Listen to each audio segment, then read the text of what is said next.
신약성경 요한복음 6장 15절부터 다시 말씀을 상고하겠습니다. 신약성경 152페이지 요한복음 6장 15절에서 29절까지의 말씀입니다. 그러므로 예수께서 저희가 와서 자기를 억지로 잡아 임금 삼으려는 줄을 아시고 다시 혼자 산으로 떠나가시니라. 저물매 제자들이 바다에 내려가서 배를 타고 바다를 건너 가버나움으로 가는데 이미 어두웠고 예수는 아직 저희에게 오시지 아니하셨더니 큰 바람이 불어 파도가 일어나더라.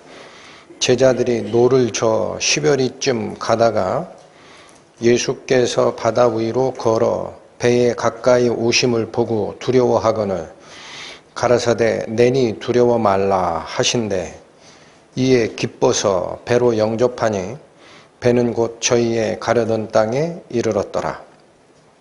이튿날 바다 건너편에 섰는 무리가 배 한 척밖에 다른 배가 거기 없는 것과 또 어제 예수께서 제자들과 함께 그 배에 오르지 아니하시고 제자들만 가는 것을 보았더니 그러나 디베라에서 배들이 주에 축사하신 후 여럿이 떡 먹던 그곳에 가까이 왔더라.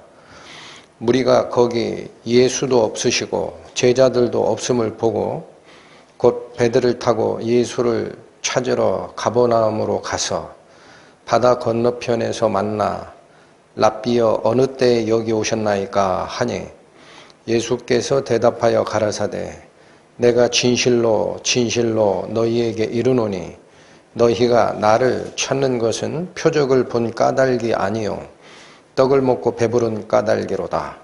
썩는 양식을 위하여 일하지 말고 영생하도록 있는 양식을 위하여 하라. 이 양식은 인자가 너희에게 주리니 인자는 아버지 하나님의 인치신 자니라. 저희가 묻되 우리가 어떻게 하여야 하나님의 일을 하오리까? 예수께서 대답하여 가라사대 하나님의 보내신 자를 믿는 것이 하나님의 일이니라 하시니. 기도하시겠습니다. 하나님 아버지, 오늘도 당신의 은혜로운 말씀 앞에 섰습니다. 오늘 말씀을 통하여 예수님께서 당신의 가르침을 받는 제자들에게 세상의 생각과 세상의 정치 세력화하는 그 움직임으로부터 그토록 분리하고자 애쓰셨던 모습을 발견하게 하여 주시고 저희에게 시선을 떼지 않으시고 저희를 인도하시는 하나님, 곧 예수 그리스도를 바라는 그 눈길, 그 믿음만이 모든 것을 해결하는 열쇠임을 알아서 하나님 앞에 감사드리는 저희 될 수 있도록 인도하여 주옵소서. 예수님의 이름으로 기도 올립니다. 아멘. 지난 주간 드린 말씀의 마지막 구절이 6장 15절이었죠. 뒤에 연결되는 그 예수님의 행적하고 아주 면밀히 긴밀하게 연결되어 있기 때문에 다시 포함을 시켰습니다. 15절을 다시 보시면요. 그러므로 예수께서 저희가 와서 자기를 억지로 잡아 임금 삼으려는 줄을 아셨다. 이 말씀이 무슨 뜻입니까? 예수님의 뜻과는 관계가 없이 그 무리들이 억지로 자기 뜻대로 잡아 임금 삼으려 했다. 그러니까 임금으로 추대를 하고자 하는 움직임을 예수님이 그 마음을 보고 아셨다라는 겁니다. 한마디로 말하면 정치 세력화하려는 군중 심리를 파악하신 거예요. 예수님의 행적은 어떻게 이러한 움직임에 대응을 하느냐? 그걸 아시고 다시 혼자 산으로 떠나가시니라. 예수님은 그들의 군중심리, 정치 세력화하려는 그들의 군중심리에서 본인 자신이 분리되십니다. 다시 산으로 가셨다라고만 여기는 돼 있지만 이 똑같은 사건을 기록하고 있는 마태복음이나 마가복음에 가보시면 기도하러 산으로 가시니라라고 되어 있습니다. 그러면 이 두 가지, 사람들은 정치적 목적에 따라서 자기 유리한 방향대로 예수님의 뜻과는 관계가 없이 억지로 잡아서 임금 추대를 하려고 하는 움직임이 있을 때 예수님께서는 이 군중심리에서 자기를 분리시키시고 산에 가서 기도했다라는 얘기가 무슨 말입니까? 아버지 하나님께서 알려주시는 말 이외에 내 임의로 너희들에게 하는 말이 없다. 여러 차례 말씀을 드렸어요. 하나님의 뜻을 다시 확인하러 가는 겁니다. 기도는 그것입니다. 아버지께 묻는 거예요. 그리고 나서 6장 이후에 굉장히 중요한 가르침이 나온다라는 거예요. 그 하나님의 뜻을 다시 확인하러 가셨다.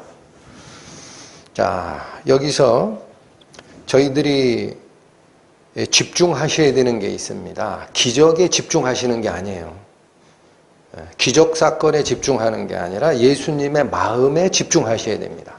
그럼 왜 본인을 정치 세력화하려는 군중 심리로부터 분리하시고 또 여기서 끝나는 게 아니고 뒤에 나오는 제자들에게 명하여 바다 반대편으로 배 타고 먼저 가라 라는 이게 제자들마저도 그 정치 세력화하려는 군중 심리로부터 물들지 않도록 분리시키는 작업을 하는 거예요.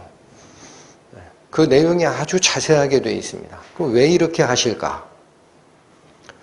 군중 심리에 예수님이 흔들릴 리는 없습니다. 그런데 제자들이 흔들려 버리면 복음이 가려집니다. 여러분, 복음을 굳이 얘기하면 어떻게 표현될 수 있느냐? 하나님 나라에 관한 소식입니다. 그렇죠? 하나님 나라에 관한 소식. 그게 정치 세력화하려는 것과 분리되지 않게 되면 복음이 가려질 뿐 아니라 제자들마저도 그 사람들의 생각에 동조하여 길을 잃게 됩니다. 그래서 우선 자기 자신도 이들로부터 분리됐고 또 뒤에 살피시겠습니다만 제자들도 이들과 완전히 분리시키는 작업을 하시는 거죠. 자, 이제 하나만 더 살피고 갈 게 이겁니다. 복음이 하나님 나라에 관한 소식이다. 이렇게 제가 말씀을 드렸는데 그 복음의 입장에서 보면 세상 사람들이 예수님을 정치적인 주권자, 임금으로 추대하든 말든 그거랑 관계없이 일어나요. 하나님의 일은. 이미 세상 사람들의 생각과 관계없이 복음의 이 섭리 속에서는 예수님이 임금이십니다. 그렇죠? 사람이 세우는 임금이 아니에요. 그걸 아시면, 자, 이거 자꾸 제가 강조드리는 게 이겁니다. 우리 신앙생활 할 때도 마찬가지예요. 예수께서 이미 하나님 나라의 임금으로서 계심을 아시면 예수 그리스도께서 이 교회를 움직여가는 줄을 아시면 사람들의 생각에 좌지우지 되지 않습니다. 그분의 뜻을 확인하면 되는 거예요. 그렇죠? 그게 굉장히 중요하다는 거예요. 이 시대를 살고 있는 우리들에게 주는 가르침이. 자, 그래서 여기 잠깐 잡으시고 요한복음 18장 가보세요. 요한복음 18장 181페이지입니다. 자, 여기는 예수께서 로마 총독 빌라도 앞에서 신문 받는 장면입니다. 죄인으로 신문을 받는 장면인데 18장 33절 보시죠. 이에 빌라도가 다시 관정에 들어가 예수를 불러 가로되 내가 유대인의 왕이냐? 이게 소송거리였거든요. 유대인의 대제사장 그룹들이 와서 이 자가 왕을 사칭하고 있다. 우리에게 왕은 로마 황제밖에 없다. 그러니까 이거 반역죄 아니냐, 죽여야 된다, 이렇게 고소를 했으니까 빌라도가 다시 관정으로 들어가서 예수께 묻습니다. 뭐라고 물었죠? 네가 유대인의 왕이냐? 예수님 답변이 어떻게 나갔습니까? 36절로 가시죠. 예수께서 대답하시되 내 나라는 이 세상에 속한 것이 아니라. 빌라도가 뭐를 물었죠? 예수님께? 네가 유대인의 왕이냐? 근데 예수님 답변은 뭐라 그래요? 내 나라는 유대가 아니야, 그런 얘기예요. 내 나라는 이 유대 땅 이스라엘이 내 나라가 아니야. 그렇죠? 내 나라는 이 세상에 속한 것이 아니다. 자, 왜 그렇게 말씀하셨어요? 만일 내 나라가 이 세상에 속한 것이었다면 유대 나라가 됐든 로마 제국이 됐든 온 세상 전체가 됐든 거기에 임금으로 오시고자 예수께서 오셨다면 그런 뜻이에요. 내 종들이 싸워 나로 유대인들에게 넘기우지 않게 하였으리라. 여기 내 종들이 누구예요? 다른 복음서에 가보면 내가 명하면 하늘에 군단급의 천사들이 내려왔을 거다 그랬어요. 내가 힘이 없어서 너희들에게 잡혀서 지금 신문받는 게 아니야. 내 나라는 이 땅에 속한 나라가 아니야. 그러시고 37절 보세요. 빌라도가 그러되 그러면 네가 왕이 아니냐? 그럼 네가 왕이란 말 맞네? 그렇죠? 예수께서 대답하시되 내 말과 같이 내가 왕이니라. 여러분, 그래서 당시 전 세계를 지배하고 있던 로마 제국에서 파송된 총독이 묻든 이스라엘의 군중들이 정치적 임금으로 세우려 하든 아무 관계가 없습니다. 하나님의 나라는 움직이지 않습니다. 이미 무엇으로 서 있습니다, 예수께서? 그 하나님 나라의 왕. 지금 이 시대로 설명을 드려야 돼요. 그렇지 않으면 다 잊어먹어요. 여러분, 저희가 교회를 하죠. 교회의 주인이 누구세요? 하나님과 예수 그리스도. 교회의 왕은 예수 그리스도예요. 사람들이 무슨 생각을 먹든지 간에 그건 변하지 않습니다. 그걸 바라보시라는 거예요. 자, 그래서 예수께서는 정치 세력화하려는 군중 심리를 확인하시고 1차 자신을 그들과 분리했다. 그리고 나서 이제 제자들도 분리시킵니다. 본문으로 돌아가십니다. 요한복음 6장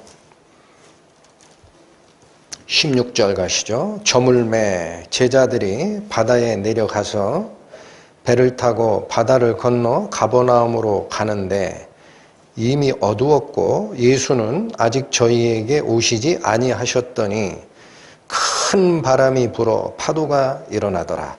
제자들이 노를 저 시베리쯤 가다가 예수께서 바다 위로 걸어 배에 가까이 오심을 보고 두려워하거늘.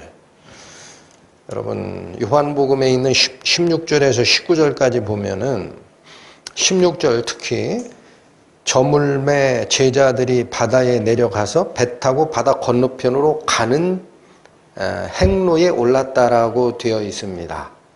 그런데 똑같은 내용이 기록된 다른 쪽 성경을 보시면 제자들이 자발적으로 간 게 아닙니다. 예수님의 지시입니다. 마태복음 14장 가십니다. 신약 24페이지입니다. 마태복음 14장 신약 24페이지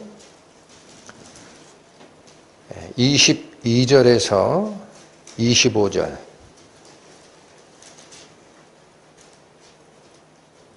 신약 24페이지 마태복음 14장 22에서 25절 봅니다. 예수께서 즉시, 이 즉시라는 것은 무슨 뜻이죠? 지체하지 아니하고. 자, 위에서부터 읽을게요. 21절. 먹은 사람은 여자와 아이 외에 5,000명이나 되었더라. 오병이어의 기적사건이 끝나자마자 즉시라는 뜻이에요. 22절. 예수께서 즉시 제자들을 재촉하사, 그냥 얘기해요. 야, 빨리 가야 돼! 이렇게 얘기하세요. 재촉했다. 예수께서 즉시 제자들을 재촉하사 자기가 무리를 보내는 동안 배 타고 앞서 건너편으로 가게 하시고, 자, 그들이 움직여 나가는 이유는 스스로 간 게 아닌 거예요. 누가 지시하셨어요? 예수께서. 이게 어느 모습이냐면요, 이렇게 표현되면 어떨까 싶어요. 요즘에 젊은 사람들에게 유혹이 많은 그런 음란 비디오가 옆에 상영이 되고 있어요. 근데 여기 내 아이를 가지고 있는 부모가 있다고. 그럼 어떻게 해? 눈 딱 가리고, 야, 빨리 가! 물들면 안 돼! 그 모습이다, 이거예요. 그 모습이다. 즉시 재촉하사 반대편으로 가라, 빨리! 하시고, 23절, 무리를 보내신 후에 기도하러 따로 산에 올라가시다. 그러니까 여기 보세요. 자기 자신을 이 무리들로부터 분리하는 작업이 먼저가 아니고, 그렇죠? 뭘 먼저 하신 거예요? 제자들 물들까봐 빨리 건너가 하고 본인도 그들과 분리해서 산에 가셔서 기도하셨다라는 거예요. 기도하러 따로 산에 올라가시다. 저물매 거기 혼자 계시더니 밤늦게까지 기도하신 거예요. 이따 시간 볼 거예요. 저물 때에 보냈는데, 해 지는 때쯤 보냈는데 예수님께서 언제까지 기도하시느냐? 새벽 3시, 4시까지 기도합니다. 밤새. 그 제자들은 그때 배 타고 가는데 순탄한 항로가 아니에요. 순탄한 항로 같으면 몇 시간이면 가요, 거기. 자리에 한 2시간? 자, 그런데 여기 어떻게 됐나 보시죠? 24절. 배가 이미 육지에서 술이나 떠나. 우리 요한복음에서는 10열이라고 하죠. 예, 이게 원어 헬라어로 기록된 걸로 보면은 대충 4km 남짓입니다. 4km. 4km가 우리 그 한국의 거리 개념으로는 10리죠. 4km, 5km 정도? 그 정도 갔을 때에 바람이 거슬림으로 물결을 인하여 고난을 당하더라.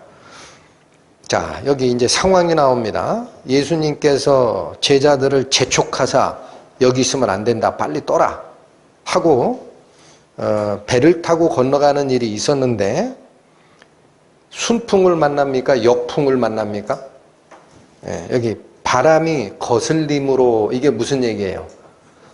맞바람이 불었다는 거예요. 배가 진행하는 방향의 반대편에서 배가 나가는 방향을 거슬리는 역풍이 불었다. 역풍과 또 이 역풍 때문에 뭐가 일어나요? 물결이 일어나요. 우리 요한복음에는 뭐라고 되어 있습니까? 큰 바람이 불어 파도가 일어나더라. 그렇게 되어 있습니다. 자, 여기 잠깐만요. 별건 아니지만 성경을 안 믿는 분들은 또 걸려요. 아니 그 갈릴리 호수 바다라고는 하지만 갈릴리가 호수인데 무슨 파도가 쳐. 여기 밤새 10시간 동안에 4km밖에 못 간 거예요. 이거 이상하다라는 분들이 있어요. 자, 갈릴리 호수는 전에 한번 설명을 드렸습니다. 해수면 있죠, 해수면. 해수면을 기준으로 했을 때 갈릴리 호수의 호수면은 밑으로 200m가 내려가야 돼요. 아시겠죠? 굉장히 깊습니다. 내륙에 있는 호수지만 바다 해수면 기준보다 200m가 내려가 있어요. 그러면 옆에 있는 골란고원이 됐든 혹은 위에 있는 헐몬산이 됐든 이런 데 굉장히 차가운 바람이 산 정상에 있다가 차가운 바람은 어디로 내려가는 속성이 있죠? 아래로. 제일 낮은 곳 어디? 갈릴리 방향으로 오게 돼 있습니다. 그럼 그 찬바람이 확 몰려오면서 갈릴리 호수 위에 있던 바람은 회오리가 돼가지고 위로 올라가요. 밀어내리면서 따뜻한 공기가 위로 올라가죠. 이때 어마어마한 파도가 치는 지리적 환경을 가지고 있습니다. 갈릴리 호수가. 그래서 큰 이 역풍이 불었다. 그리고 이 역풍 때문에 뭐가 발생했다? 파도. 바다는 자연적으로 파도가 생겨요. 근데 여기 갈릴리 호수는 민물 호수다. 근데 왜 파도가 쳤냐? 그런 자연 환경적 여건이 있었기 때문에 그러하다. 아시겠죠? 이해하시죠? 성경이 꾸며낸 얘기가 아니다라는 거예요. 근데 그건 이제 곁다리고 우리가 집중해야 되는 것은 이겁니다. 분명히 예수님께서 우리 제자들 물들면 안 된다. 빨리 배 타고 저쪽으로 건너가라. 해서 가는 길에 왜 역풍이 생기고 그 바람 때문에 파도가 일어나느냐라는 거예요. 그 왜 그래요? 왜 그래요? 거기서 가르침을 받는 교훈이 뭘까요? 정치 세력화한 세상의 욕심을, 세상의 뜻을 둔 그 사람들의 생각에서 구원받은 우리 성도들이 분리되는 과정에 뭐가 있다라는 거예요? 순탄한 항해가 있질 않다. 반대하는 게 있다라는 거예요. 응? 그리고 그 반대하는 바람 때문에 뭐가 일어난다? 파도가 일어난다라는 거예요. 이게 혼란입니다. 혼란. 응? 이런 게 일어나게 되어 있다. 이게 언제까지 진행됐느냐? 다시 마태복음 14장에 25절 보면 밤 사경에 예수께서 바다 위로 걸어서 제자들에게 오시는 일이 있습니다. 저는 이것도 이제 기적 사건인데 이거 가지고는 어떻게 그렇게 초자연적인 현상이 일어나냐고 설명할 가치도 없어요. 그분이 하나님이니까. 그건 중요치 않아요. 언제 오셨다 그래요? 밤 사경. 자, 여기 보세요. 이스라엘에서는 밤을 세 수로 나눕니다. 밤 1경, 2경, 3경. 근데 여기 사경이라고 쓴 것은 이스라엘의 밤 구분 방식이 아니라 노마 방식이에요. 어떻게 하느냐면 밤이 어디죠? 자, 아침 새벽 6시에 해가 떠서 저녁 6시에 해가 진다고 보시면 여기가 밤이죠. 저녁 6시에서 한밤중은 밤 12시. 다시 새벽 1시, 2시, 3시에서 아침이 오면은 6시. 여기 12시간을 4등분한 겁니다. 그래서 밤 1경은 해지는 6시부터 9시까지예요. 2경은 9시에서 12시까지야. 3경은 12시에서 새벽 3시. 4경은 새벽 3시에서 새벽 6시. 동트기 전까지. 근데 언제 오셨다? 그러니까 밤 사경이면은요, 새벽 3시에서 6시 사이인데, 4시로 잡자고요. 그냥 4시. 새벽 4시쯤에 오셨다 그러면, 제자들이 몇 시간을 지금 사투를 벌이고 있는 겁니까? 파도와 바람 때문에? 저물매 떠났어요? 해 저물 때 떠났어요? 6시? 6시부터 4시까지 그러면 최소한 10시간을 4km 가는데 10시간을 지금, 역풍과 파도의 고난 속에서 죽을 힘을 다하고 있는 거예요. 그 기간이 다 끝나야 누가 오시는 거예요? 예수님이 오십니다. 여러분, 각오 다지세요. 각오 다지시라고, 각오. 교회를 하고 신앙생활 하죠? 예수님 금방 오시면 좋겠죠? 아니에요. 예수님 지켜보신다고 기도하시고, 니네들이 겪어야 할 일이 있다. 그거 다 끝날 때 너희가 생각할 때 희망도 없고 이제는 끝났다. 그러면 내가 그때 다시 나타난다. Keep in mind. 이해하시겠죠? 자, 그래서 저는 이제 조금 다시 봤습니다.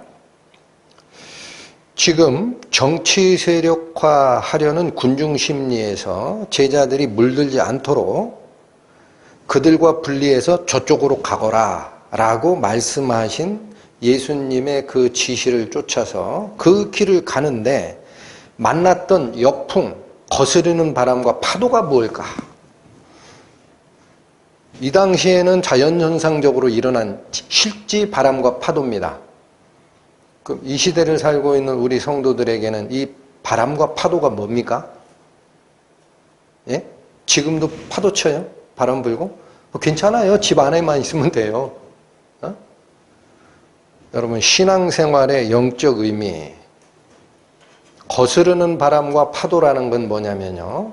제가 성경 공부 과정에서도 여러 차례 설명드립니다. 우리가 신앙생활을 싸움이라고 합니다. 영적인 싸움. 이 싸움의 대상자가 누구라 그랬어요? 신앙생활을 하면서 우리가 싸워야 하는 싸움의 대상자가 누굽니까? 내 마음입니다. 아직도 모르시네. 이것과 싸우는 거예요. 응? 내 마음속과 싸우는 거예요. 아닌데 저 형제랑 문제가 있고 저 자매랑 문제가 있는데 아니 그건 하나님이 이용한 도구고 그건 하나님께서 이용하는 도구고 사람 인생 채찍과 사람 막대기로 하나님이 교훈하시는 거예요. 그건 도구고 막대기와 채찍은 도구고 뒤에서 그거를 이끌어 가시는 분은 하나님이시고 뭘 단련하시려? 내 마음. 그러니까 여기서 역풍과 파도라는 게 뭐냐? 바람이라는 게 뭐죠? 흔들어 놓는 작업입니다. 여기 파도가 외쳤다 그랬어요. 민물호수에. 바람 때문에요. 그 어마어마한 바람이 쏠려 내려간다고. 응? 해수면 밑에 200m까지 확 쓸고 내려가니까 이게 난리가 나는 거예요. 회오리 바람이. 그 바람 때문에 파도가 나온 거예요. 민물에서는 그냥 파도 안 일어나요. 그렇죠? 그럼 바람이 어떻게 불었다가 해요? 거슬려서 불었다. 이 흔들어 놓는 요인이 뭡니까? 우리 마음이 언제 흔들려요? 다른 사람의 말, 다른 사람의 생각, 그걸 들었는데 자기 속에 있는 욕심과 딱 맞아요, 이게. 에? 미팅이 돼. 그러면 그래. 그래서 파도가 쳤다라는 게 무슨 말이에요? 내 마음이 동조해서 흔들렸다라는 거예요. 아시겠습니까? 우리의 신앙생활의 본질이 이 속에 있어요. 신앙생활의 싸움은 내 속에 있는 내 마음과의 싸움입니다. 잊지 마시기 바랍니다. 밖에서 나랑 거슬리는 모든 그런 것들은요, 형제님이 됐든 자매님이 됐든 어떤 일이 됐든 직장 상사가 됐든 그거는 하나님이 사용하시는 도구일 뿐이에요. 싸움은 누구랑 하는 거예요? 내 속에 있는 내 마음과 하는 거예요. 그때 하나님께서 정해놓으신 그 목적을 잃어버렸을 때 다른 사람들의 마음과 군중심리와 정치 세력화하는 움직임들이 바람이 돼서 내 마음에 파도를 일게 하는 거예요. 자, 그런데 이들이 10시간을 이렇게 사투를 합니다. 얼마쯤 갔어요? 요한복음에서는 10여리, 마태복음은 수리. 근데 마가복음에 가니까 바다 한가운데였다라는 거예요. 반밖에 못 왔어요. 밤새 열심히 노력했는데 예수님 없는 상태예요, 여러분. 예수님 없는 상태에서 역풍과 파도를 제자들이 스스로 이끌어 가야 된다. 그게 왜 예수님이 원하실까? 왜 원하세요? 그게 마음을 하나님께 드리는 연습이거든. 하나님, 예수님 안 도와줘요, 이때. 근데 어디까지밖에 못 왔냐? 바다 한가운데 반밖에 못 왔어. 아이고야, 이 신앙생활이 이거 어떻게 되는 거야? 응? 그러나 걱정하지 마십시오. 바로 그 희망이 없어지는 때 예수님 오십니다. 본문으로 오세요. 요한복음 6장 20절, 21절 보십시오. 가라사대 내니 두려워 말라 하신대 이에 기뻐서 배로 영접하니 배는 곧 저희가 가려던 땅에 이르렀더라. 자, 그들이 느꼈던 것이 뭐냐? 어두움과 혼란과의 싸움입니다. 밤새 싸웠고 바람과 파도에 역풍에 싸웠어요. 근데 이제는 희망이 없어져요. 무서움밖에 없어. 이러다 우리 죽는 거 아니냐. 그때 예수님이 나타나서 뭐라고 하십니까? 첫 마디? 나다. 두려워 말라. 얘들아, 내가 왔어? 이젠 두려워하지 마라. 제자들의 반응은 이에 21절 이에 기뻐서 배로 영접하니 자, 제자들은 이제 노를 안 졌습니다. 역풍과 파도와 싸우는 일을 그만둡니다. 뭐만 했어요? 예수님의 음성을 듣고 기뻐서 영접한 겁니다. 어디에 영접한 거죠?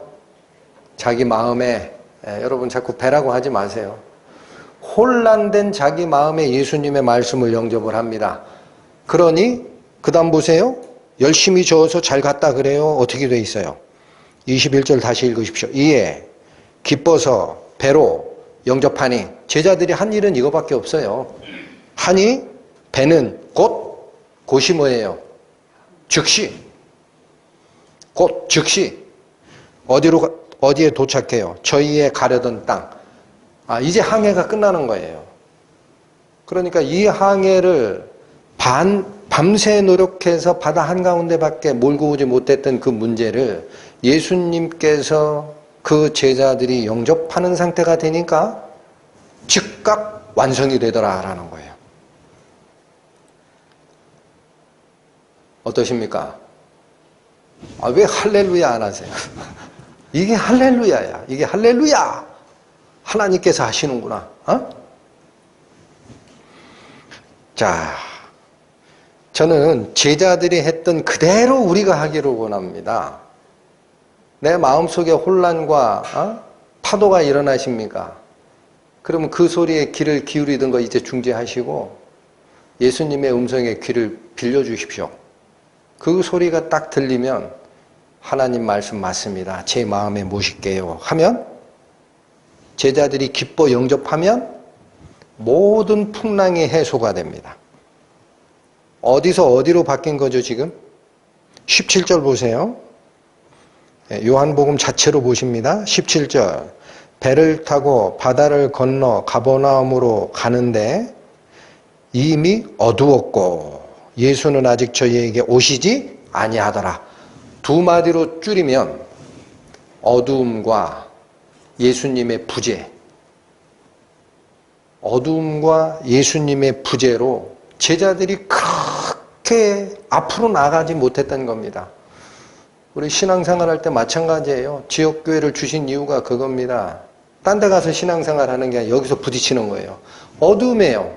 희망이 있나? 왜 이렇게 교회는 혼란스러울까? 예수님은 안 계신 것 같아. 응? 어두움과 죽게 같이 하시지 아니하는 부재. 이 상황이 어떻게 바뀝니까? 21절. 기쁨과 또 뭐로 바뀌어요?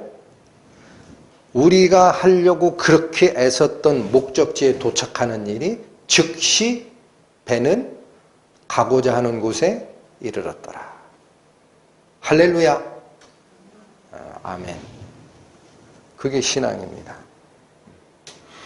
이 상황이 희한하게도 예수님이 했던 흔적인데 하나님께서 구약 성경에 내가 그렇게 하는 사람이야 이렇게 다 적어 놓으셨더라고. 시편 보실까요? 107편 구약 882페이지 보세요. 구약 882페이지 시편 107편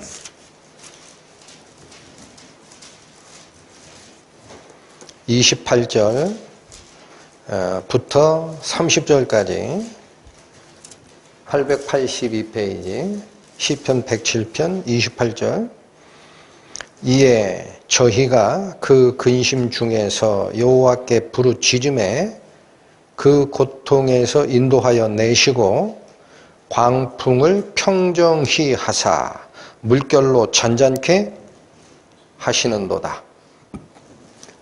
파도가 일어난 원인이 뭐라고 그랬죠?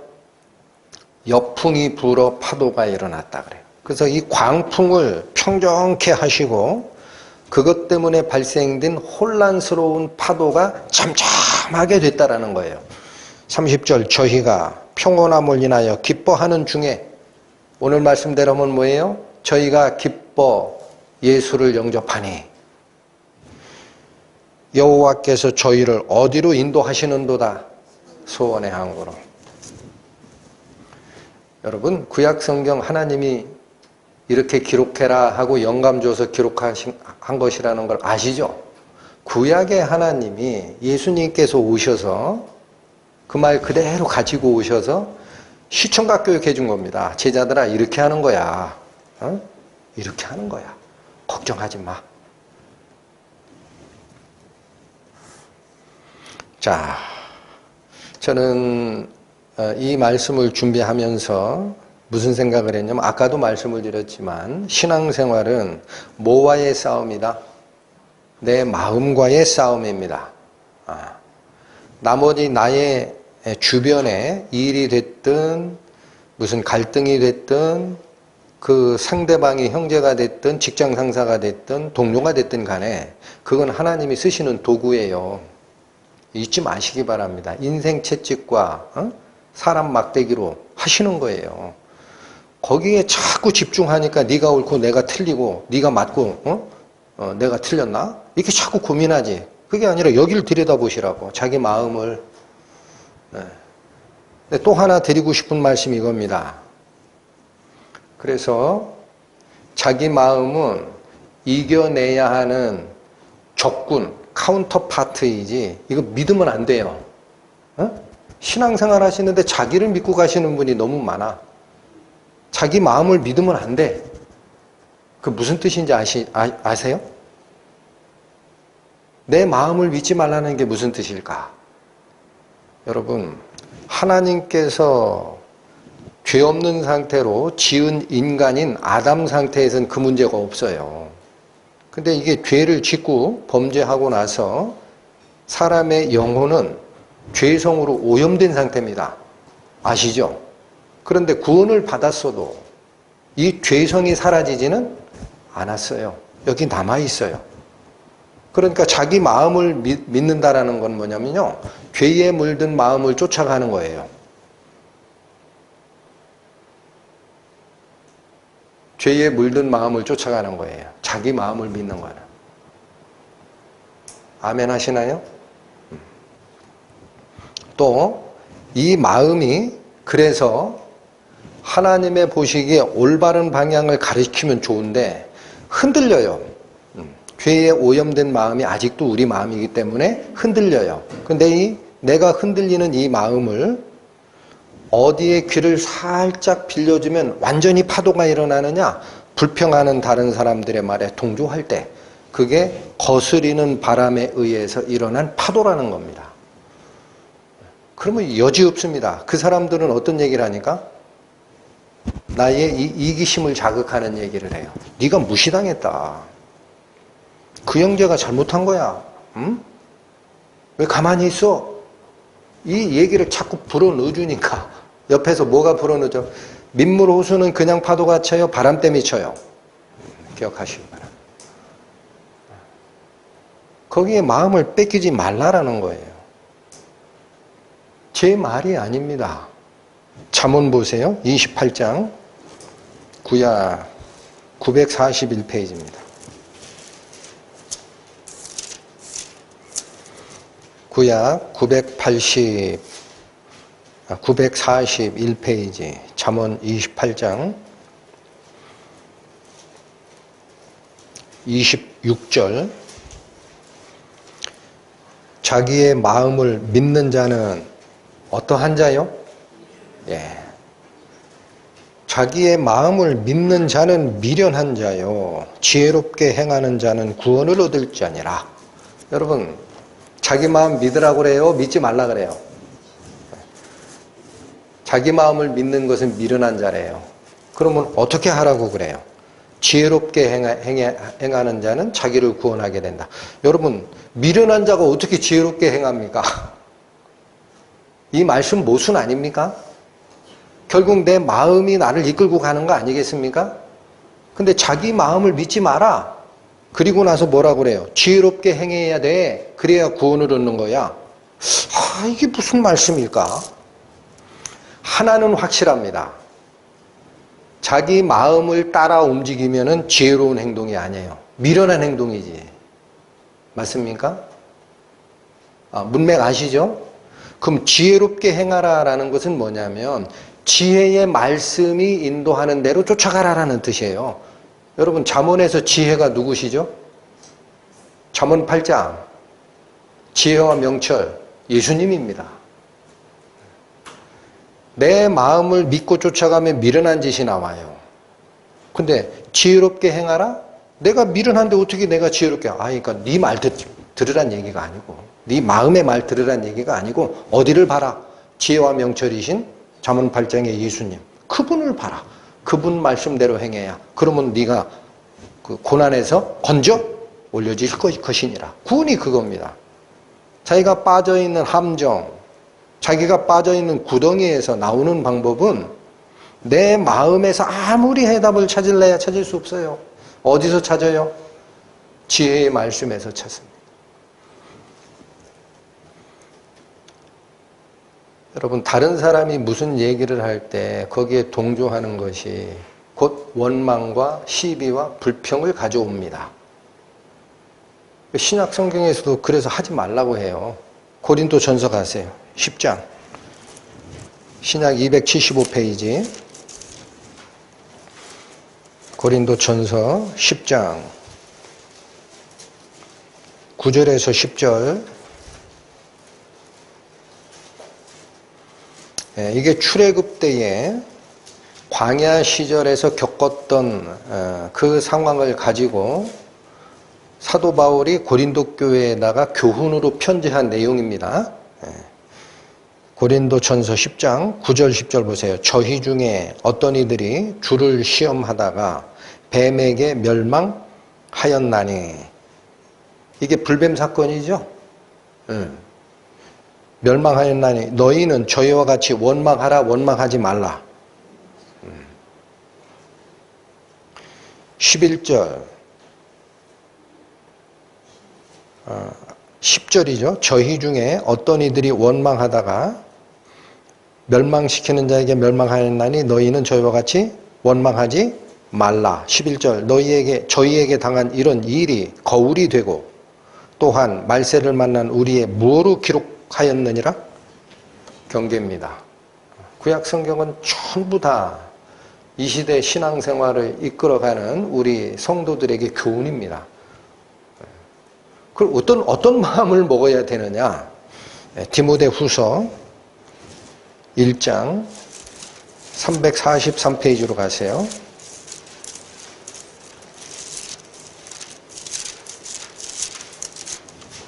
(343페이지) 디모데 후서 1장 7절 보시죠.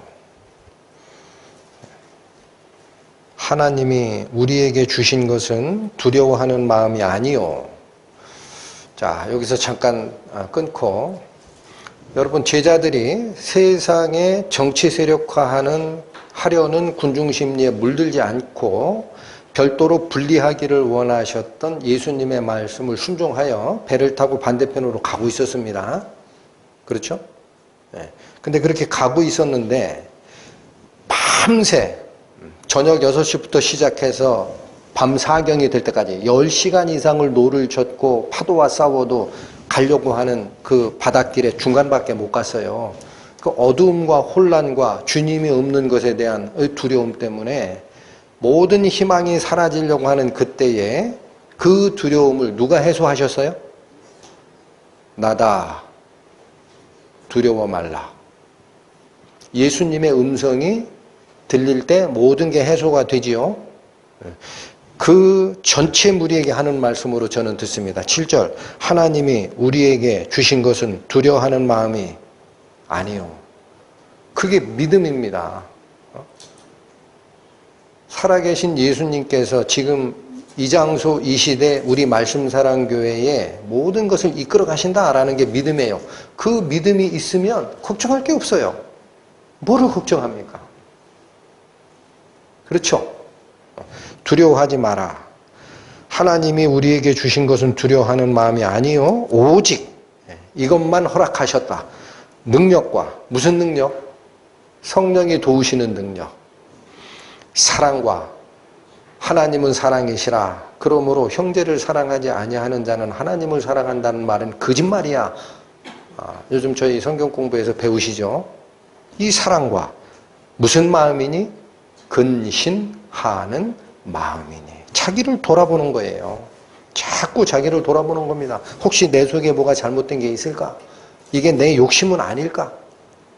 그럼 버려야 되겠구나. 이 마음을 주신 거다. 자, 오늘 본문 다시 돌아가십니다. 요한복음 6장.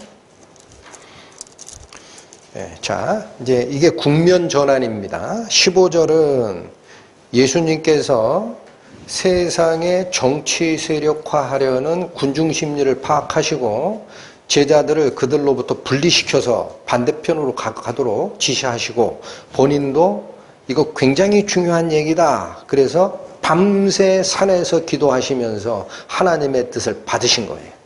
다시 확인하신 거예요. 그리고 보니까 제자들이 난리도 아니거든요. 가서 도와주시고 얘들아 내가 왔다. 목적지까지 딱 인도하신 거예요. 그러니까 성공하셨어요? 실패하셨어요? 예수님이. 예수님이 제자들이 가는 길을 성공시키셨어요? 실패하셨어요? 그럼 예수님께서 말씀을 쫓아가는 우리 교회 성도 여러분들 신앙을 끝까지 인도하실 것을 믿으십니까? 아이 그거는 옛날이고 우리는 아닐 거야. 이렇게 생각하십니까? 100% 아닌 것 같다. 이런 분은요. 믿음을 점검하세요. 믿음 점검하시라. 믿음 없는 거예요. 믿음이 약한 거야. 자기 자신의 믿음을 점검하시고 이 일이 끝난 다음에 아직 이 사건이 끝난 게 아니에요. 이제 본격적인 가르침으로 들어가는데 22절부터 보면은요. 그 무리들이 아까 마태복음에서 보셨죠? 내가 무리를 보내는 동안 너희는 먼저 바다 저 건너편으로 가 있어라. 무리를 해산시킨 거예요. 정치 세력화하는 움직임 때문에. 그런데 오늘 6장 22절부터 25절까지 보면은요. 남아있는 무리가 있습니다. 다 집으로 돌아간 게 아니에요. 응? 그러니까 끈질겨요. 세상의 군중심리 끈질기다. 끈질기다. 아직도 있다. 자, 22절 이튿날 바다 건너편에 섰는 무리가 이 바다 건너편에 섰는 무리라는 것은 여기 다시 보시죠. 갈릴리 바다가 있죠. 예수님이 어디서 사셨다? 갈릴리 바다 이쪽 서쪽에 있는 가버나움에서 사셨는데 제자들이 전도여행하고 오면서 귀신 쫓아내고 병 고치는 걸 보고 사람들이 몰려들었다. 그래서 이걸 피해서 바다 건너편 벳세다로 갔는데 또 쫓아왔다. 온 고을에서 15,000 이상의 군중이. 그래서 그 사람들 불쌍해서 밥 먹여줬더니 임금 삼으려고 하더라. 그래서 이건 안 되겠구나. 제자들아 다시 가라. 이렇게 했다는 얘기를 드렸어요. 그렇죠? 그럼 여기서 얘기하는 이튿날 바다 건너편에 섰는 무리라는 것은 예수님이 사시던 가버나움의 입장에서 바다 건너편을 얘기하는 거예요. 여기. 그러니까 오병이어 기적사건이 발생했던 그쪽 바다. 그쪽에 섰는 자들이 배 한 척밖에 다른 배가 거기 없었던 것과 여러분 오병이어 기적사건이 일어날 때 배 한 척밖에 그쪽에는 없었어요. 배세대에. 왜 그래요? 제자들이 예수님과 같이 배 타고 건너간 그 배밖에 없어요. 군중들은 어떻게 왔다고 돼 있었죠? 도보로 뛰어서 왔어요. 그쵸? 배가 없으니까. 그러니까 거기 배 한 척밖에 없는데 그것과 생각하는 거예요. 다른 배가 거기 없는 것과 또 어제 예수께서 제자들과 함께 그 배에 오르지 아니하시고 제자들만 가는 것을 보았더라. 여기 보세요. 이쪽에서 오병이어 기적을 일으키시고 군중심리에 오염되지 않게끔 제자들 보고 배를 타고 먼저 건너가라 라는 걸 군중들이 다 본 거예요. 그랬더니 배는 하나밖에 없어. 제자들만 갔어. 예수는 안 탔어. 그러니까 일부 사람들은 어떻게 한 거예요? 제자를 쫓을까? 예수를 쫓을까? 대장 쫓는 게 낫지. 대장. 이 양반이 임금이니까. 그리고 안 가고 있는 무리가 있는 거예요. 이해하셨어요? 전부 다 해산한 게 아니에요. 여기 남아있어요. 밤새 있어요. 이튿날이니까. 또 하나 변화사항이 있습니다. 23절. 그러나 배는 한 척밖에 없고 제자들이 타고 반대편으로 건너갔더라라는 거예요. 그러나 배가 또 생깁니다. 어떻게 생기느냐. 디베랴에서 배들이 주의 축사하신 후 여럿이 떡 먹던 그곳. 그게 어디예요? 네, 여기 다시. 갈릴리 바다 여기 벳세다. 주께서 떡을 떼서 여럿이 밥 먹던 그곳으로 디베랴로부터 배들이 가까이 왔더라라는 거. 그러니까 이게 무슨 얘기입니까? 오병이어 기적사건을 체험했다가 예수님께서 정치 세력화하려는 군중들을 보시고 복음에 방해가 된다 해서 이 사람들도 흩으시고 제자들을 먼저 보냈죠. 반대편으로 건너가라. 그런데 여기 아직 남아있는 사람이 있는 거예요. 예수님은 기도하러 산에 가서 밤새 있었다고. 그러니까 예수님이 어디 있는지를 잃어버린 거예요. 그러나 예수님은 분명히 배 타고 간 건 아니야. 우리가 눈으로 봤어. 배는 한쪽밖에 없어. 그러니까 예수 어디 있을 거야? 밤새 찾아서 돌아다니고 기다린 거야. 어제 나오겠지. 예수님 날 새면. 그럼 다시 임금 추대하려고?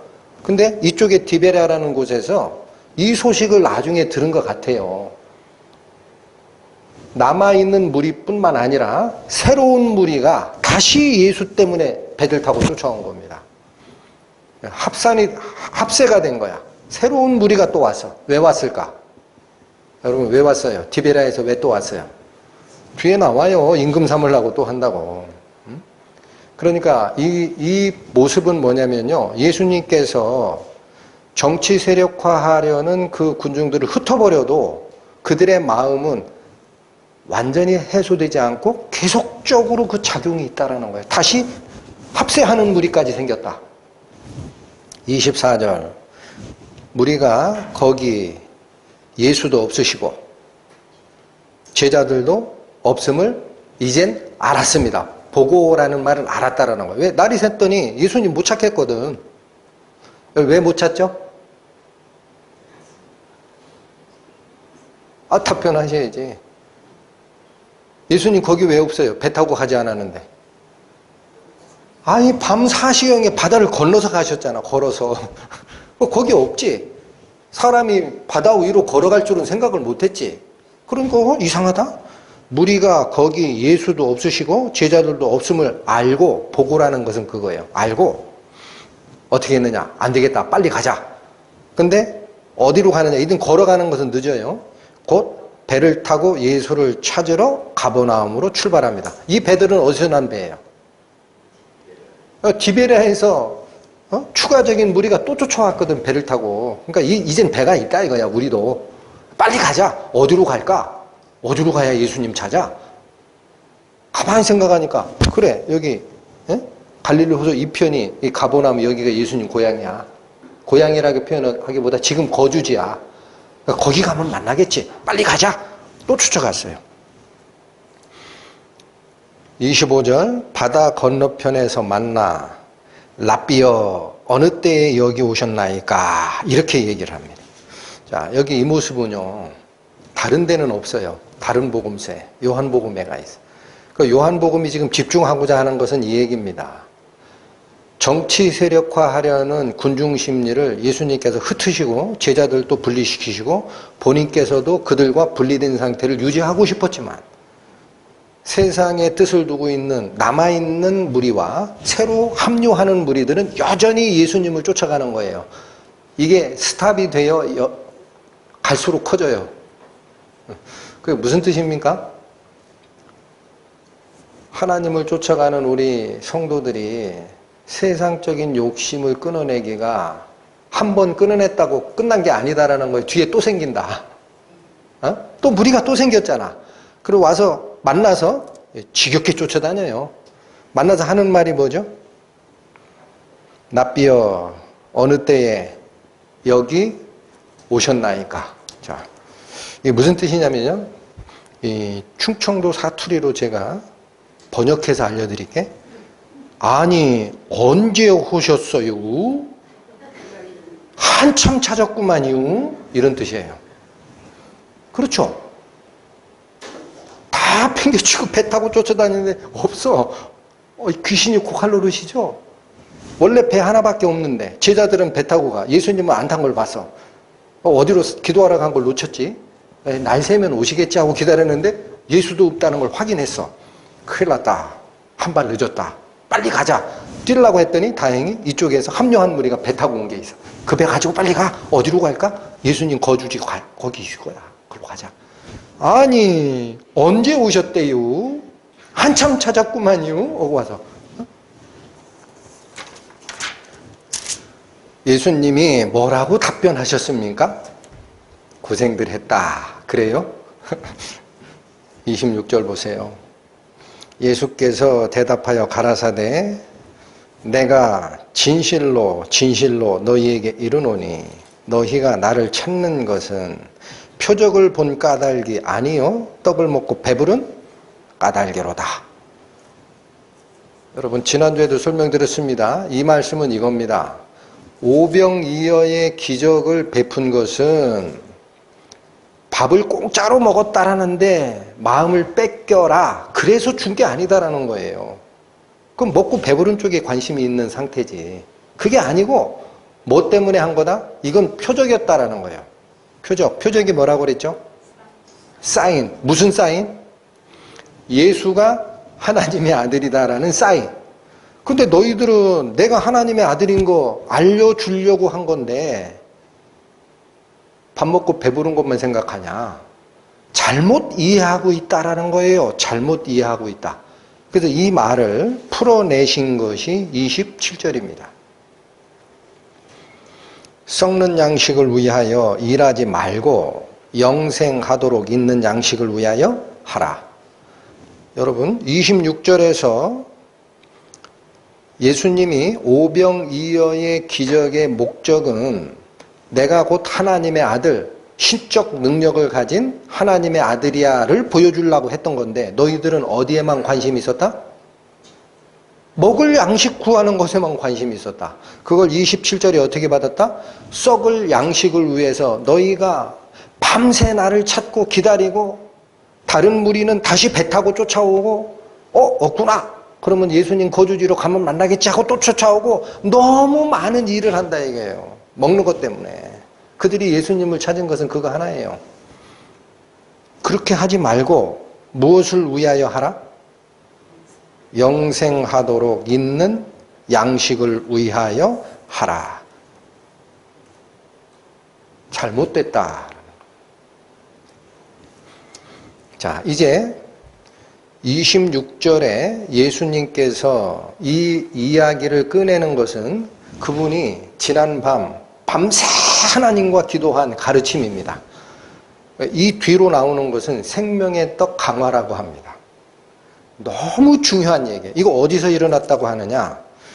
25절 다시 보시죠. 바다 건너편에서 만나 납비여 언제 여기 오셨나이까 했는데 이 바다 건너편이 어디예요? 24절 끝에 가버나움으로 온 겁니다. 그렇죠? 그렇죠? 예, 가버나움으로 배 타고 가서 예수님을 만난 거예요. 예수님 거주지에 가서.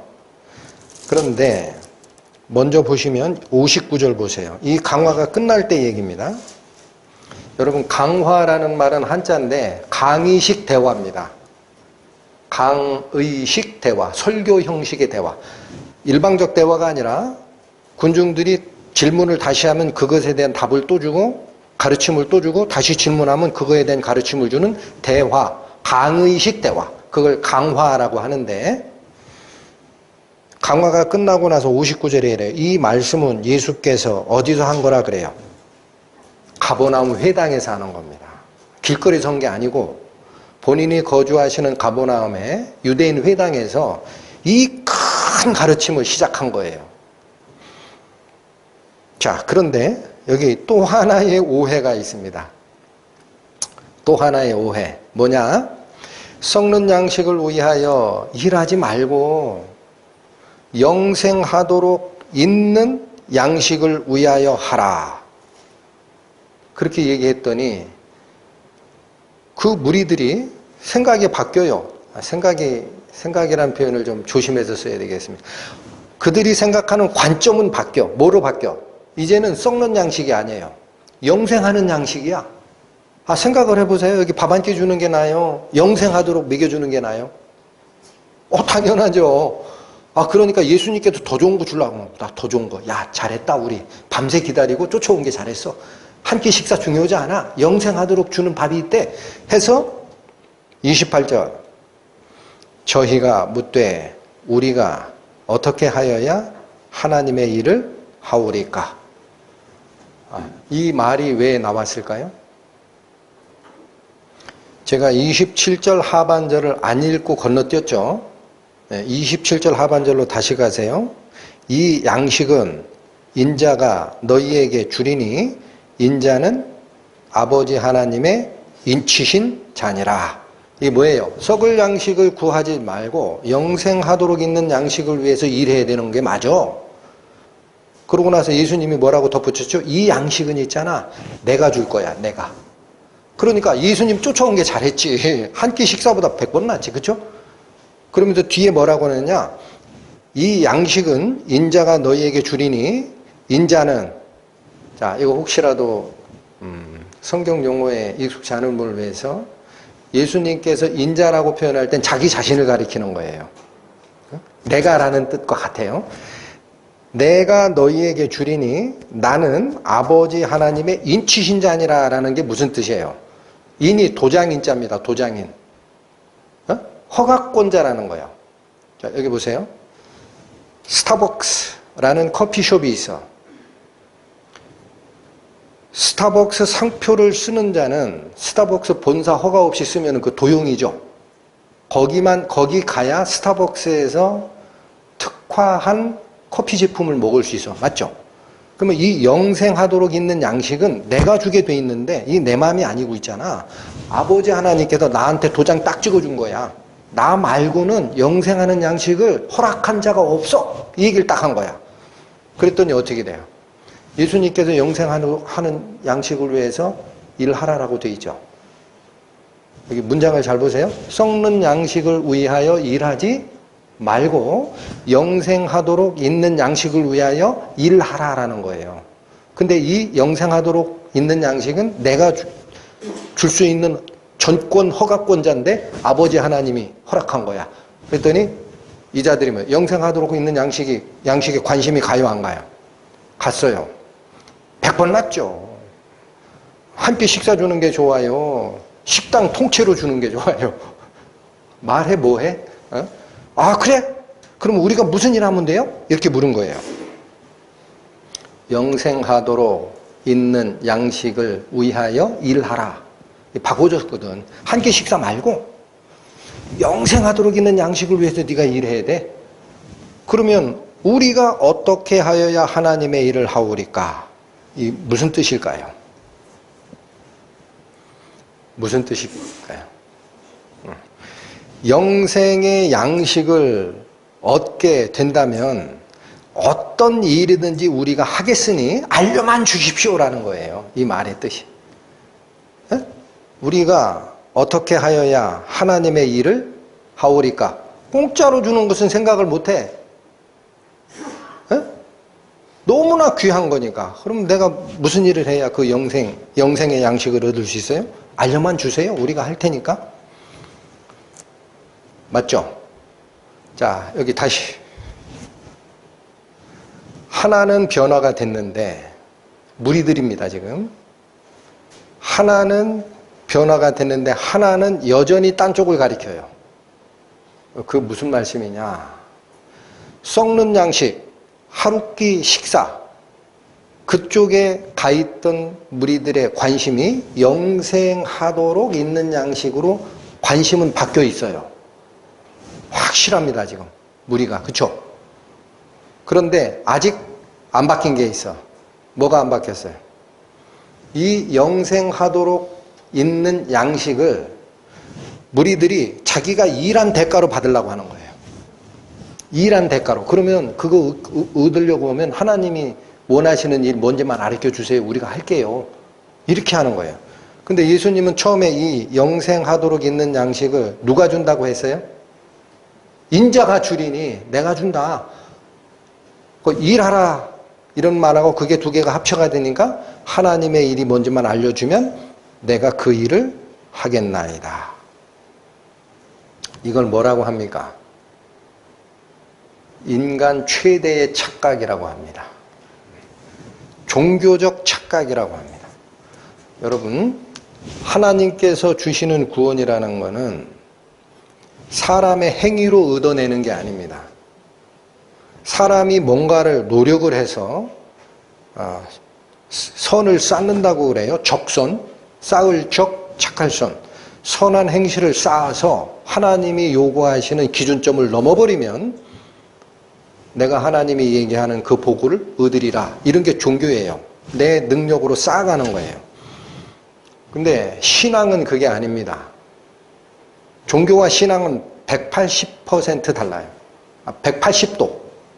정반대예요. 하나님의 약속하신 영생을 얻고자 하는 것은 같지만 방법이 하나는 가능, 하나는 전혀 불가능. 종교는 자기 능력을 쌓아서 하는 거예요. 지금 이 자들이 어디에 빠져 있어요? 종교에 빠져 있어요. 무슨 일 하면 그거 줍니까, 나한테? 예? 알려만 주시오? 내가 할 테니까. 밤새 예수님 쫓아다니라 배 끌고 왔어요, 우리 열정 아시잖아. 여기까지 쫓아온 거 아시지? 난 뭐든지 할 거야. 알려만 주세요.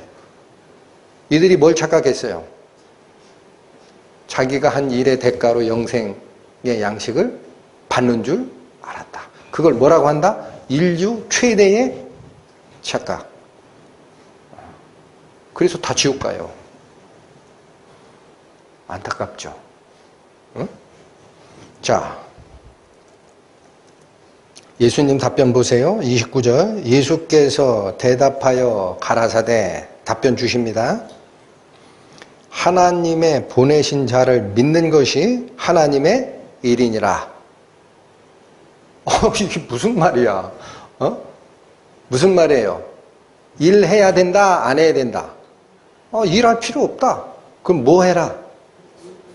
하나님이 보내신 그리스도, 하나님의 인친자인 인자 나에게 여기 잘 보십시오. 이 인자를 믿는 것이라 할 때 그 믿는다라는 이 단어 있죠. 이게 참 애매한 단어라 사람들이 착각을 하는데 내 마음이 그래 나 그 의심 없이 믿어 이걸 줄 알아. 그 믿음 아니에요. 믿는다라는 말과 맡긴다라는 말이 같은 단어입니다. 잘 기억하세요. 믿는다라는 말과 뭐가 같은 거다? 맡긴다. 여러분 내 돈이 1억이 있어요. 집에 두기 위험해. 누가 자꾸 와서 밤에 칼 들고 쫓아와서 내놓으라 그러면 어떻게 해? 안전한 데 맡기겠다 해서 은행에다 넣습니다. 그걸 우리가 뭐라 그래요? 예탁.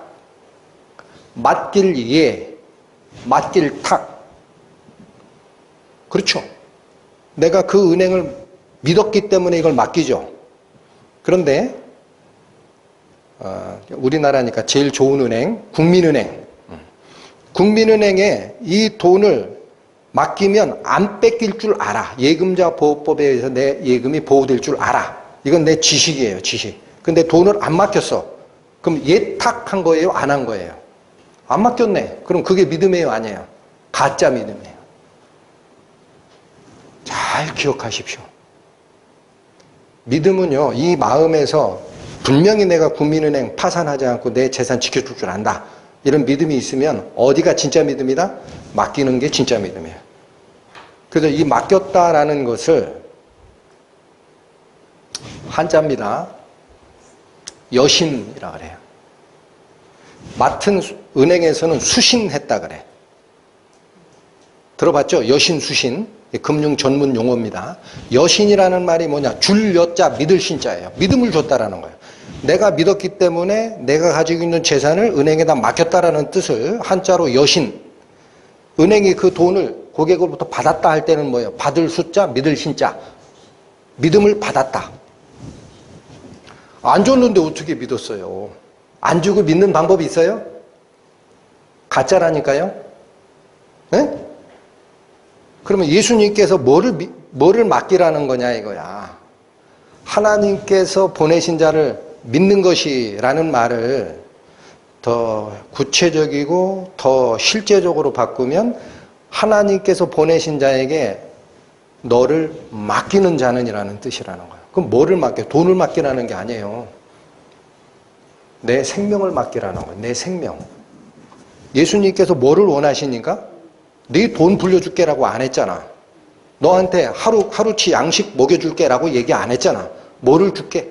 영생을 줄게. 그 생명이죠. 영원한 생명이죠. 생명을 줄게. 그럼 뭘 맡겨야 돼? 너의 썩어있는 이 한시적인 생명을 맡기면 예수님께서 불려서 바꿔서 뭐를 만들어준다? 영원한 생명으로 만들어준다. 뭘 맡기면 뭐가 나와? 생명을 맡기면 생명이 나오지.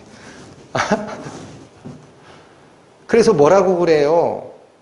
자기 목숨을 구원코자 하는 자는 잃을 것이요. 왜? 내가 이 생명 보관하고 내가 이걸 책임지려고 하다가 죽어버리니까. 나를 위하여 자기 목숨을 잃는 자는 이게 무슨 소리예요? 제가 가진 생명이 있어요. 살고 싶어요, 영원히. 길바닥에 던졌어. 그럼 버린 거예요. 예수님이 그 네 생명을 버리면이라고 안 해요. 문장을, 성경 말씀을 잘 보세요. 나를 위하여 내 생명을 잃는 자는이라고 그래. 그럼 무슨 소리예요? 내 생명을 버려. 어디다 버려? 나에게 버려. 나를 위하여 내 생명을 던져라. 맞죠? 그러면 그 자는 구원하리라. 누가 해주시는 거예요? 누가 해주세요? 내 은행에 돈 맡겼어요. 누가 보관해줘요? 누가 이자 불려줘요? 은행이. 내가 예수님께 내 죽을 생명을 맡겼어요. 누가 살려내고 누가 보존시켜 주십니까? 예수님이. 아멘? 믿음을 정신작용으로 이해하기 때문에 진정한 구원에 도달하지 못하는 겁니다. 평생을 배우나 깨달음이 없어요. 예? 예수님 말씀을 허투루 들으신다고. 내 목숨을 보존코자 하는 자는 잃을 것이요. 나를 위하여 내 목숨을 잃는 자는 구원하리라. 왜 안 믿으시냐고요? 왜 안 믿으세요? 어? 그러고 뭐 교회 가서 뭐 성경책 읽고 그래 이거 좋아. 이게 믿은 건 줄 알아? 안 맡겼는데 어떻게 예수님이 생명을 살려내냐고요. 안 맡겼는데. 내 돈을 안 맡겼는데 국민은행이 어떻게 해서 내 돈을 보관하고 이자를 불려내냐고. 못하지. 말로만 한 거지. 맞아요? 안 맞아요? 자, 그래서 여기 굉장히 중요한 얘기가 나옵니다. 예수님은 썩는 양식이 중요치 않다. 영생하도록 있는 양식이 있다라는 거예요. 있는 양식. 이걸 위하여 행하라 했더니 무리들은 자기가 가지고 있는 사고방식을 그대로 접목해서 공짜 받은 적 없어. 그러면 이 영생하도록 있는 양식을 위해서 우리가 하나님의 일을 하면 되는 거 아닙니까? 어느 건지만 알려주세요. 우리가 할게요. 라고 한 겁니다.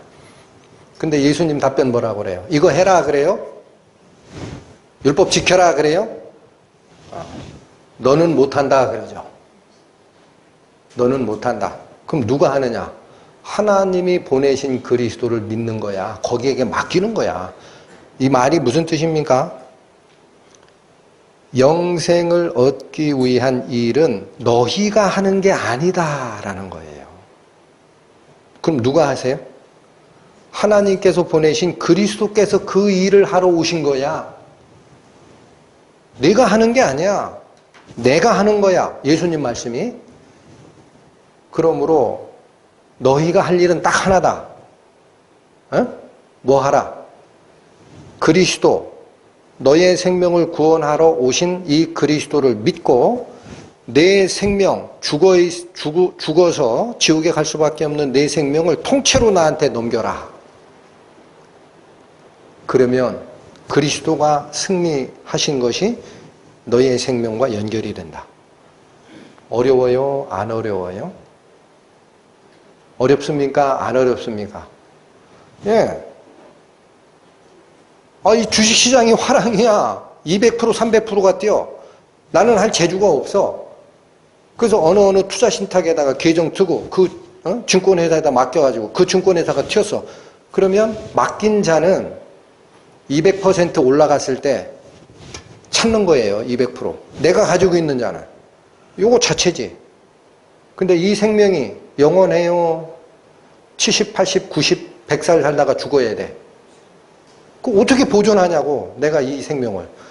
영원히 살 자신이 있으시면 자기가 자기 생명 구원하시든가.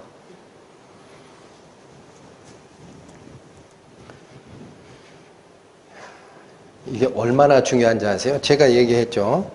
무슨 말씀 드렸어요? 이 말씀 꺼내기 전에.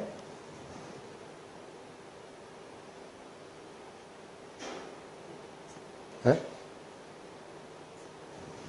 영생하도록 있는 양식을 위하여 하라라는 말을 인류 최대의 착각이 있다 그랬어요. 내가 뭔가를 해서 그 영생의 양식을 얻는 걸로 생각하는 게 인류 최대의 착각. 이 착각이 어디에도 파고 들어가요? 기독교에도 파고 들어왔습니다. 이미. 그 복음이 변질되는 거예요. 아니, 목사님 왜 이렇게 어렵게. 직접 가실게. 마태복음 7장 가세요. 마태복음 7장 신약 11페이지 펴보십시오.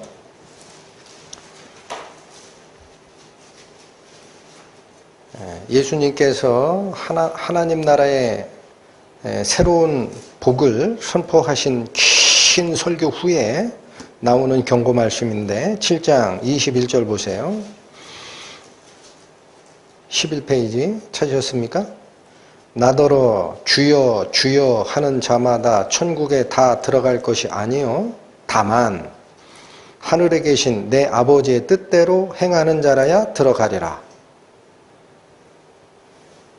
여러분, 누가 천국에 들어간다고 그래요? 하나님 아버지의 뜻대로 행하는 자. 아, 목사님 여기 행하라고 나왔네. 그쵸? 하늘에 계신 아버지의 뜻대로 행하는 자만 들어간 거야. 그래서 이 말씀을 오해하는 자가 이게 인류 최대의 착각이라는 겁니다. 그래서 이 말씀을 자기가 뭔가를 한 대가로 영생을 얻는 줄 착각하는 사람이 있을 것이다. 그래서 마지막 심판 때에 이런 사람이 있을 거야 라고 경고까지 날려요. 22절 그날에 많은 사람이 나더러 이르되 주여 주여 우리가 주의 이름으로 선지자 노릇하며. 자, 여기 행함을 제시하죠. 첫 번째 증거 제시자. 뭐를 증거로 들이밉니까? 내가 예수님의 이름으로 선지자 노릇을 행했다. 얼마나 정확한 증거예요. 응? 하늘에 계신 아버지의 뜻대로 행한 자지. 평생을 복음 전하고 목사로서, 전도사로서, 강도사로서, 또는 신부로서 전했잖아. 또 주의 이름으로 귀신을 쫓아내며. 이거 뭐예요? 그 많은 영적 싸움에서 악령이 있고 하나님의 성령이 있잖아요. 근데 저는 하나님 편에서 악한 영을 다 쫓는 일을 했다니까. 그러면 하나님, 나는 하나님 편에 속한 영 맞죠? 얼마나 정확한 증거입니까? 더 높은 증거가 있어요? 난 그런 일 했다니까. 또 세 번째, 주의 이름으로 많은 권능을 행하였습니다. 여러분, 이 나머지는 이 두 개에 비하면은요, 한참 떨어져요. 그러나 어느 증거를 가져와요? 목사가 안 된 사람, 축기의 은사를 해본 적이 없는 사람, 그거 다 지옥 가란 얘기냐? 그러니까 나머지 세 번째 뭘 가져와요? 주의 이름으로 많은 권능을 행했다. 방언도 하고 예언도 하고 치유도 하고, 성경에 나와 있는 성령의 은사, 그거 내 다 행했다. 자, 여러분, 여기 증거 제시한 세 스타일이 뭐를 증거로 제시했습니까? 행함, 행함, 행함. 왜? 위에 예수께서 나더러 주여 주여 하는 자마다 다 천국에 가는 게 아니라 하늘에 계신 아버지의 뜻대로 행하는 자라야 간다 했으니까 행함 증거로 들이댔어요. 어떤 증거가 예수님께서 받아주실까?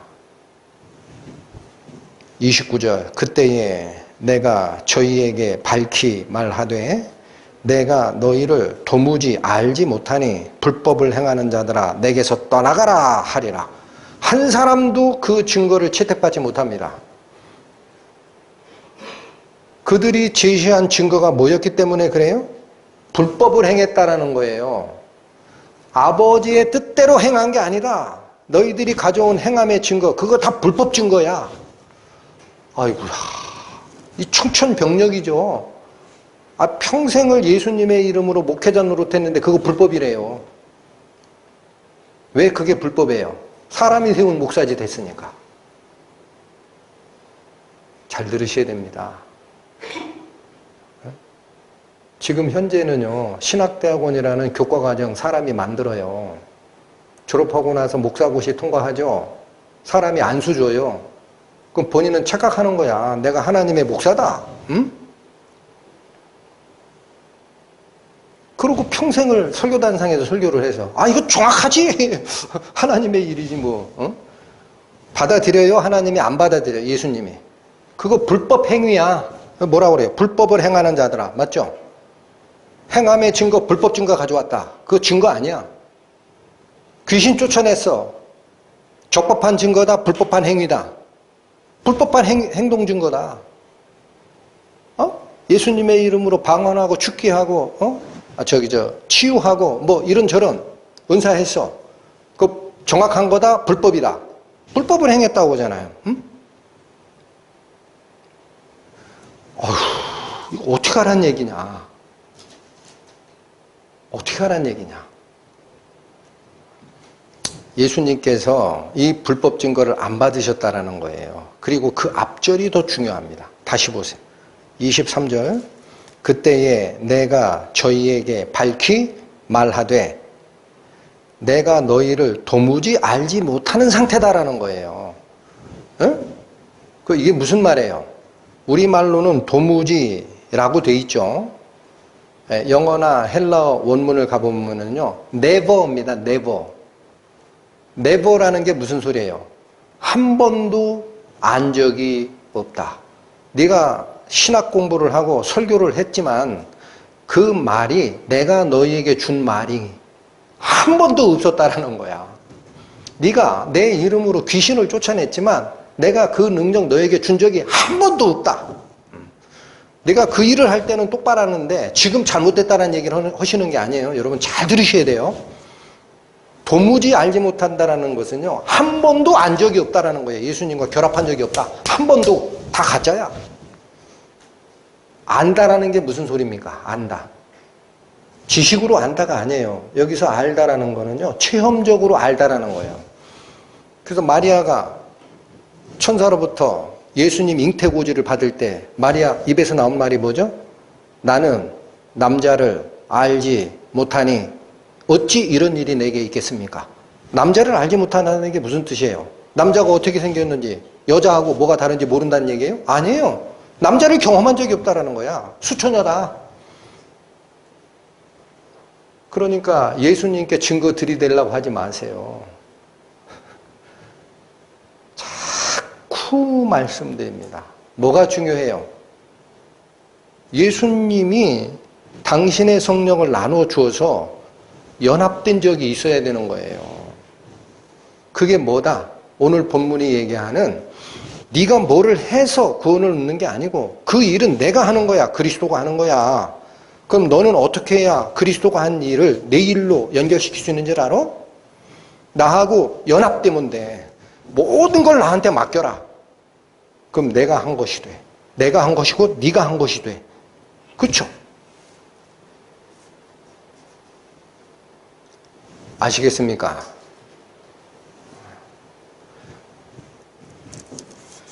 자, 이게 그렇게 성경 말씀이 명확하게 경고로 끝나는 산상수훈의 마지막 가르침이 있는데도 불구하고 사람들이 왜 이 말씀을 못 믿을까? 자기가 무슨 일을 꼭 해야 하나님의 인정을 받고 천국에 들어갈 자격을 얻는다라고 생각을 할까? 한참을 생각을 했습니다. 결론이 하나입니다. 은혜와 일을 구분하지 못한 거예요. 은혜와 일을 구분하지 못했어요. 그래서 그게 인류 최대의 착각이라는 겁니다. 인류 최대의 착각. 은혜가 뭔지를 몰라요. 자기가 일을 해야 되는 줄 알아. 자, 로마서 4장 보세요. 로마서 신약성경 244페이지입니다.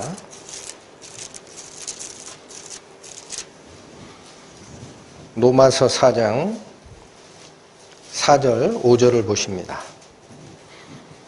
일하는 자에게는 그 싹을 은혜로 여기지 아니하고 빚으로 여기거니와 5절 일을 아니할지라도 경건치 아니한 자를 의롭다 하시는 이를 믿는 자에게는 그의 믿음을 의로 여기시나니. 여러분 여기 두 사람이 있습니다. 두 사람. 일을 해야 뭐를 받는다라고 생각하는 사람이 있어요. 한 사람은 어떤 사람이에요? 일은 자기가 안 해요. 그리고 뭐를 믿어요?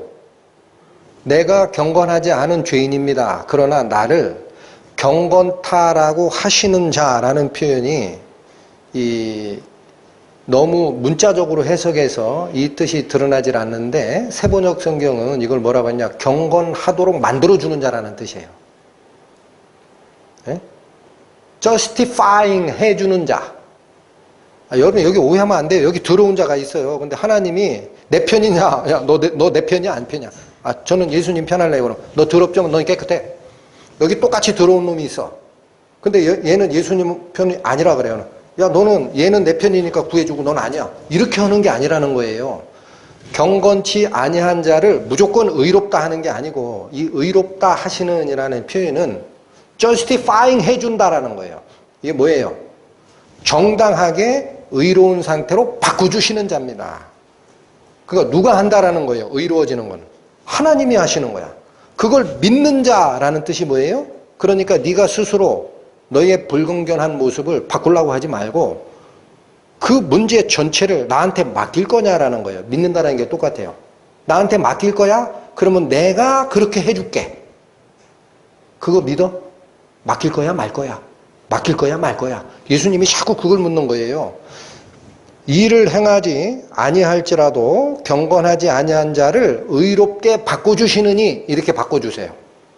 경건치 아니한 자를 의롭게 바꿔주시느니 하나님을 믿는 자에게는 그의 믿음 때문에 의로워진다라는 거예요. 왜? 누가 하시니까? 하나님이 의롭게 바꿔주시니까. 내가 하는 게 아니고. 근데 여기 일하는 자에게는 그 싹을 뭐로 여긴다 그랬어요? 빚으로 여긴다 그랬죠. 빚. 빚이 뭐예요? 갚아야 할 부채.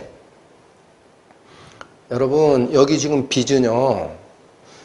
돈 꾸고 안 갚고 하는 이 세상 빚을 얘기하는 게 아닙니다. 하나님 앞에 의로우냐 안 의로우냐라는 문제에 있어서 빚을 갚는 거예요. 이 빚이 뭐예요? 예수님께서 산상수훈에 얘기하신 그거예요.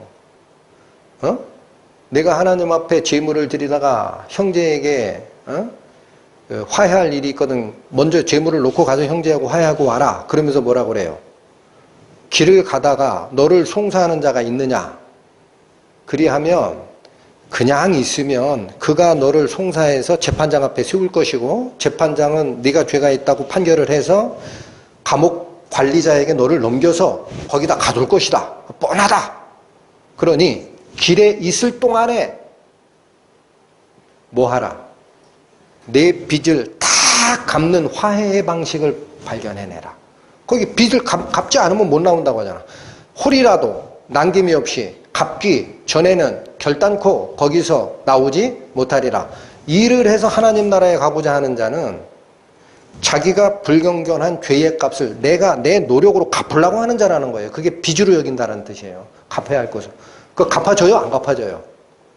자기 죄를 하나님 앞에 하나도 낱낱이 남김이 없이 다 빚을 갚을 사람이 있습니까? 그러면 예수님 안 믿어도 돼요. 혼자 하시라고. 예?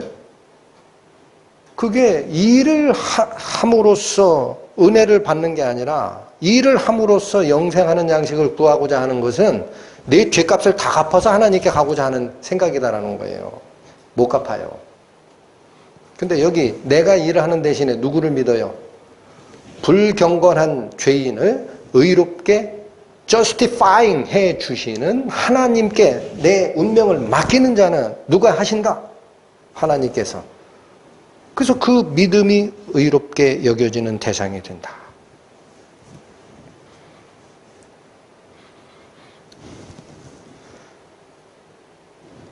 여러분 오늘 저희가 살폈던 것은 세상의 정치 세력화하려는 군중 심리로부터 제자들이 물들지 않도록 빨리 저 반대편 바다로 가라 라는 이 우리를 향하신 이 명령, 그 과정에 예수님이 함께 하시지 않는 기간이 있고 반대편에 불어오는 유혹의 바람 때문에 내 마음에 파도가 치고 난리가 나도 그 고통 중에 부르짖을 때 예수님만 바라본다면, 예수님을 영접만 한다면, 예수님을 내 마음의 배 속으로 영접만 한다면, 기쁜 마음으로 영접만 한다면 평안이 찾아오고 우리 목적지까지 예수께서 도착하게 해주실 것이다 라는 이 믿음과 세상 사람들이 착각하는 인류 최대의 착각, 어떻게 해야 영생하도록 주어진 양식을 얻는지에 대한 착각에 대해서 검토를 하셨습니다. 각자 이 말씀을 마음을 열고 들어주시고 하나님을 향한 우리는 항해의 길에 이미 접어든 자입니다. 누가 이끌어 가십니까? 자기 마음을 들여다보지 마시고 그 바르지 못한 마음에요. 죄에 물든 마음, 하나님의 음성이 내 생각과 다르다라고 느낄 때가 있습니다. 기도 생활 하시면 그 느낌이 옵니다. 기도 생활 안 하시면 아무것도 안 옵니다. 꼭 기도 생활 하세요. 하시면 내 마음이 더러워진 상태니까 이걸 버리고 하나님께서 주시는 성경 말씀으로 돌아가겠노라. 그렇게 돌리시면 됩니다. 그럼 모든 문제가 예수께서 풍랑잠잠케 하시고 우리가 원하는 목적지까지 인도하십니다. 믿으십니까? 이 은혜가 이 말씀을 듣는 모든 영혼들에게 함께 하시기를 주의 이름으로 축원합니다. 기도하시겠습니다. 하나님 아버지 감사합니다.